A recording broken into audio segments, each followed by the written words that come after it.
ரீமா, சைலேஷ் வந்துட்டு இருக்காரு. வேலை முடியறதுக்கு மத்தியானம் ஆயிடும். அவருக்கும் சேர்த்து சமைச்சிரு.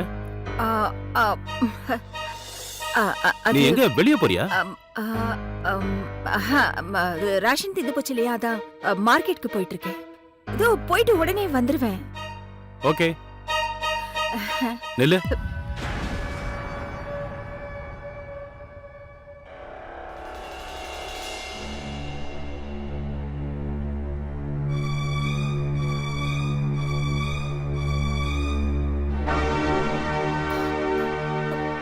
போச்சு, விட்டு போறேன்.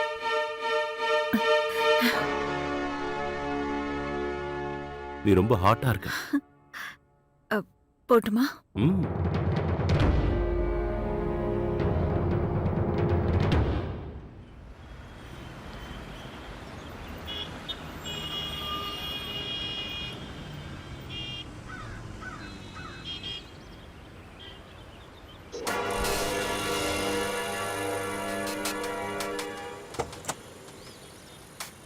வா உள்ள வா. ஹாய், உட்காரு.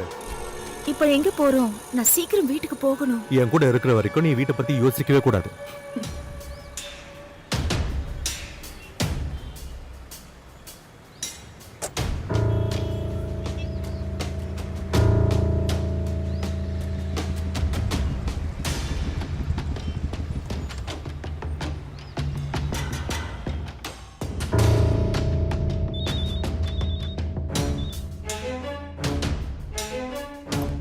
கொடுத்துட்டீங்களா சார்? நான் தான் உங்ககிட்ட சொன்னேன்ல, ரமேஷ் சார் வீட்டில் இருக்க மாட்டாருன்னு. இப்போதான் அவர் ஒய்ஃபை கூட்டிட்டு அவர் கார்ல போறத பார்த்தேன் சார். சார், நான் இங்க வந்ததே ரொம்ப வேஸ்ட் ஆயிடுச்சு சார். சரி, நீங்க ஃபைலை உங்க வீட்டுல கொடுத்துட்டு வந்துருங்க. நான் அவர்கிட்ட பேசிக்கிறேன். ஓகே? சரி சார். ம்.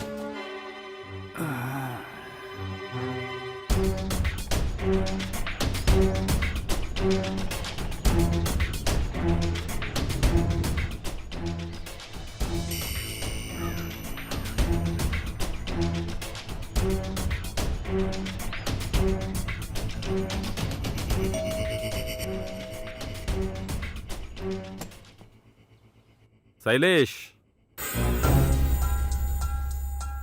என்னைய அப்படி பாக்குற? வாஷ்ரூம் போயிட்டு வந்தீங்க. வா உள்ள வா. ஐம் சாரி சார், நீங்க வெளியில எங்கேயோ போயிட்டீங்கன்னு நினைச்சேன். நீ கற்பனை பண்றத நிறுத்துப்பா. இல்ல சார், அது வந்து என்னாச்சு? ஏன் அப்படி பார்த்துட்டு இருக்க? இல்ல சார், ஒண்ணும் இல்ல. வெளியில உங்க ஒய்ஃப் அவசர அவசரமா கார்ல ஏறி போறத பார்த்தேன். அதான் நீங்களும் கூட இருப்பீங்கன்னு நினைச்சேன் சார். I'm sorry sir.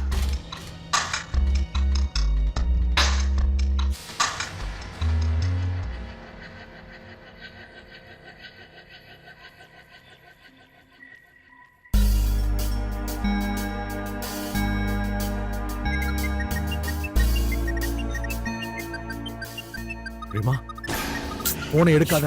ஒரு நிமிஷம், போன் அடிக்குதுல. நான் தான் போன் எடுக்க வேணாம்னு சொல்றேன்ல. பிடிவாத சொன்னா கேட்க பிடிக்காத. மாட்டேன். இந்த போன் போனை பேசிட்டு எடுக்காத. வந்துரு. போ அப்படி. ரீமா,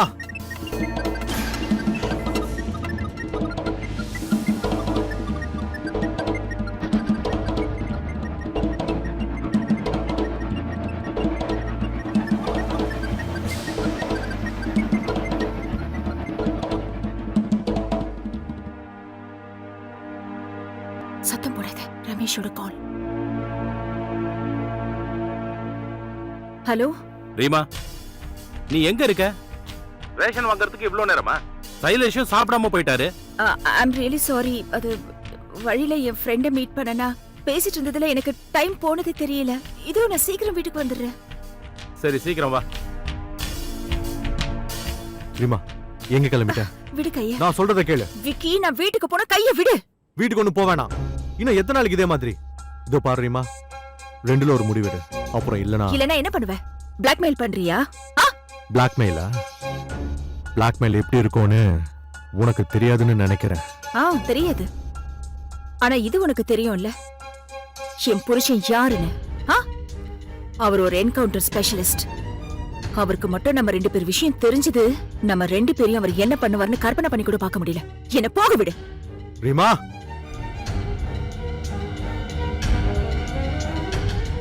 நான் என்ன கேட்டேன்னு நீ இவ்ளோ ரியாக்ட் பண்ற? நான் இதைத்தானே கேட்டேன். பக்கத்துல ஸ்டோர் இருக்கு, நீ உடனே போயிட்டு சீக்கிரம் வந்துடுறேன்னு சொன்ன. இப்போ இவ்வளவு லேட் ஆயிடுச்சு. நீ யார் கூட கார்ல போன? உன் ஃப்ரெண்ட் யாருன்னு கூட நான் கேட்க கூடாதுன்னு சொல்றியா? நான் என் பாய் ஃப்ரெண்ட் கூட போனேன். எனக்கு அவனுக்கு அஃபேர் நடந்துட்டு இருக்கு. நீங்க அதை தானே கேட்க விரும்புனீங்க. ரீமா, என்ன ரீமா ரீமா? உங்ககிட்ட உங்க ஃப்ரெண்ட் வந்து நான் யாரோ ஒரு பையன் கூட கார்ல போறத சொன்னா உடனே நீங்க என்ன சந்தேகப்பட ஆரம்பிச்சிருவீங்களா? சொல்லுங்க. உங்களுக்கு கட்டின பொண்டாட்டி மேல நம்பிக்கை இல்ல, எவ்வளவு சொன்னதை நம்புவீங்களா? சொல்லுங்க. ரீமா, நீ காரணமே இல்லாம விஷயத்தை பெருசாக்கிட்டு இருக்க. நான் உன் மேல சந்தேகப்படல, உன்னை கேக்குறேன், அவ்வளவுதான். போதும் ரமேஷ், போதும், நிறுத்துங்க. நீங்க என்ன கேட்டீங்கன்னு புரிஞ்சுக்காத அளவுக்கு நான் முட்டாள் இல்ல. இதுக்கப்புறம் நீங்க எதுவும் பேச தேவையில்ல. நான் ஒண்ணு சொல்றேன், கேட்டுக்கோங்க. இதுக்கப்புறம் இந்த வீட்ல நான் ஒரு செகண்ட் கூட இருக்க மாட்டேன். நான் இங்க இருந்து போறேன்.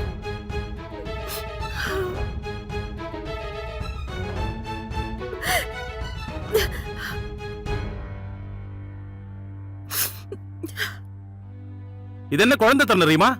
நான் உன்ன குழந்தை மாதிரி நடந்துக்கல. எனக்கு 28 வயசு ஆகுது, புரிஞ்சுக்கோங்க. நான் உங்க பொண்டாட்டி.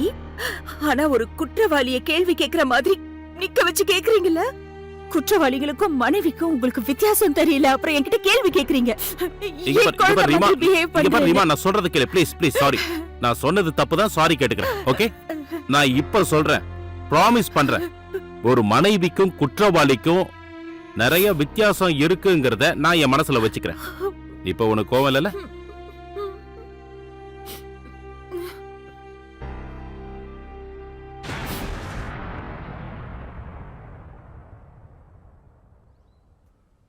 மனுஷன் தப்ப முதல் முறையா தெரியாம தான் செய்வா. ஆனா அவனோட மனசுல பிடிபட்டுருவோங்கிற பயம் இல்லாம போயிடுச்சுன்னா அவனுக்கு தப்பு செய்யறது பழகி போயிடும். அப்புறம் அவன் ஒரு குற்றவாளியா மாறிடுவான். அப்புறம் ரீமாவும் இந்த மாதிரி ஒரு முடிவுக்கு வந்து விக்கி அப்புறம் ரீமா அவங்களுடைய உறவை மேலும் கண்டினியூ பண்ணிக்கிட்டு இருந்தாங்க. வணக்கம், நான் தான் அமித். கிரைம் அலர்ட்ல இன்னைக்கான எபிசோட்ல நான் உங்களை கான்பூர் நகரத்துக்கு கூட்டிட்டு போறேன். இப்ப நாம பார்க்க போறது உறவுகளுக்கிடையே துரோகம் செய்யறவங்களுடைய உண்மையான கதைய. குற்றத்தை எவ்வளவு புத்திசாலித்தனமா வேணாலும் செய்யலாம், ஆனா அதோட முடிவோட ஆரம்பம்னு ஒண்ணு நிச்சயமா இருக்கும். அண்ட் ரீமாவோட கதையிலையும் இப்படிதான் நடந்துச்சு. வாங்க பார்க்கலாம். உங்க சூட்கேஸ் ஃபுல்லா பேக் பண்ணிட்டேன். Thank you.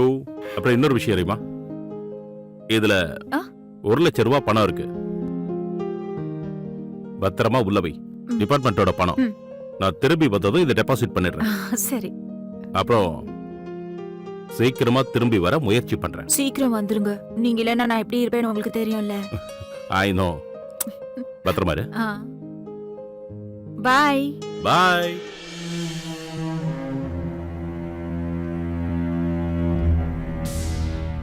என்கிட்ட நீ பேசாத. எப்ப பாரு கோவப்பட்டுட்டே இருக்க. எத்தனை தடவை நான் உன்கிட்ட சொல்லிட்டே இருக்கேன் பொறுமையா இருன்னு. பாத்தியா, இப்போ ரமேஷ் போயாச்சு. இனி என்ன வேணாலும் பண்ணிக்கோ. என்னடி டார்லிங், தப்பா எடுத்துக்கிட்டியா? என்கிட்ட வா. எனக்கு என்ன தோணுதுன்னு தெரியுமா? எனக்கு என்ன தோணுதுன்னா உன் புருஷன் ரமேஷ் பெர்மனண்டா அதே ஊர்ல செட்டில் ஆயிரணும். அப்புறம் நானும் தான் பெர்மனண்டா தேராடூன் ஷிஃப்ட் ஆயிடுவேன். பரவாயில்லையா உனக்கு? ஏய், முடியாது. நீ இல்லாம என்னால இருக்க முடியாது. அந்த மாதிரி நிலைமை என்னைக்கும் வராம நான் பார்த்துப்பேன். I love you. I love you too.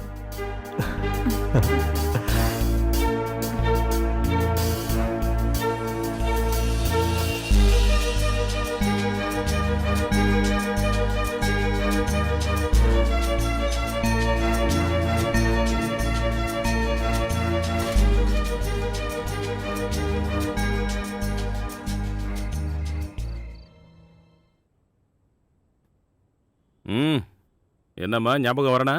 உங்க ஞாபகத்திலேயே இருக்கேன். அப்படியா? அப்ப நான் மேடம்க்கு எவ்வளவு ஞாபகம் இருக்குன்னு சொல்றீங்களா? இன்ஸ்பெக்டர் சார் லைஃப் முழுக்க லவ் பண்ணிக்கிட்டே இருக்கலாம். வீட்டுக்கு திரும்பி வாங்க, அப்புறம் உங்க இஷ்டத்துக்கு லவ் பண்ணுங்க.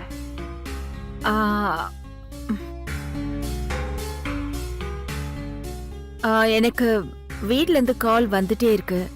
நான் உங்களுக்கு அப்புறமா கால் பண்ணி பேசவா? Okay, love you. I love you to baby. I love you.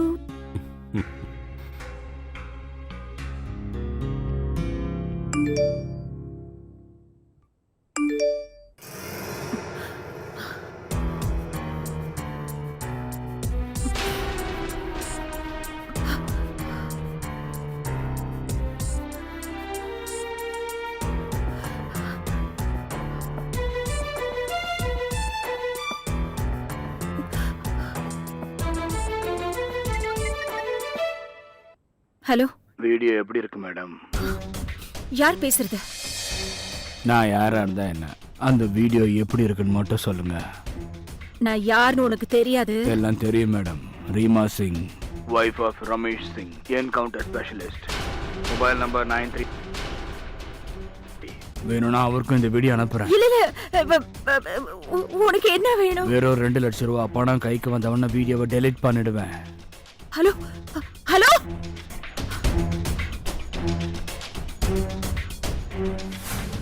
Blackmail blackmail எப்படி இருக்கும்னு உனக்கு தெரியாதுன்னு நினைக்கிறேன்.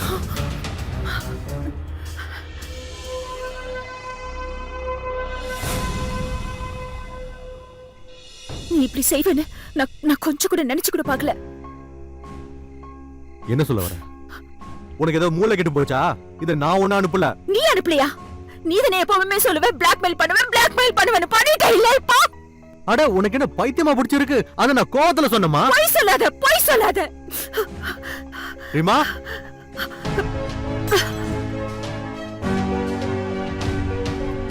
ரீமா, உனக்கு என்ன பைத்தியமா உன் மேல பிடிச்சிருக்கு? நம்பிக்கை வச்சு நான் என்னையே உனக்கு கொடுத்திருக்கேன் விக்கி. ஆனா நீ ரீமா, நான் சொல்றது கொஞ்சம் கேளு. கேவலமா ரீமா, நான் நடந்துக்கிட்ட. ஒண்ணும் எதிர்பார்க்கவே பண்ணல. இல்ல நீ விக்கி. ஏன் நீ என்ன எதிர்பார்க்கற என்கிட்ட? என்ன நான் எதிர்பார்க்கற? எதையும் எதிர்பார்க்கல, நான் எதையும் செய்யல. நீ இதை விட என்ன நம்புறீமா? நான் எதுவும் செய்யல. அப்படின்னா இந்த பிளாக்மெயிலர் யாரு விக்கி? எனக்கு சத்தியமா தெரியாது. இது இது இது இது இது இது அவனோட கால் தான். இது அவனோட நம்பர் தான். இது பாரு, இது பாரு, இது பாரு. என் பேச்சு கேளு. போனை எடு, ஸ்பீக்கர்ல போடு. ரிலாக்ஸா பேசு.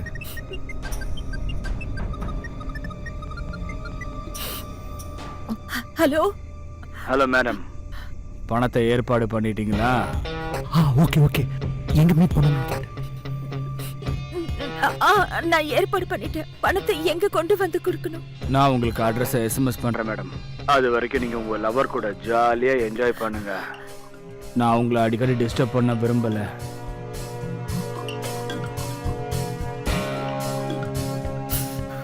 யார் இவன்? நீ இங்க இருக்கேன்னு அவனுக்கு எப்படி தெரிஞ்சது? ஒன்னாகாது. நம்ம எதையாவது யோசிக்கலாம். என்கிட்ட இப்போதைக்கு 1 லட்சம் ரூபாய் தான் இருக்கு. ஆனா மீதி பணம் என்கிட்ட இல்லை.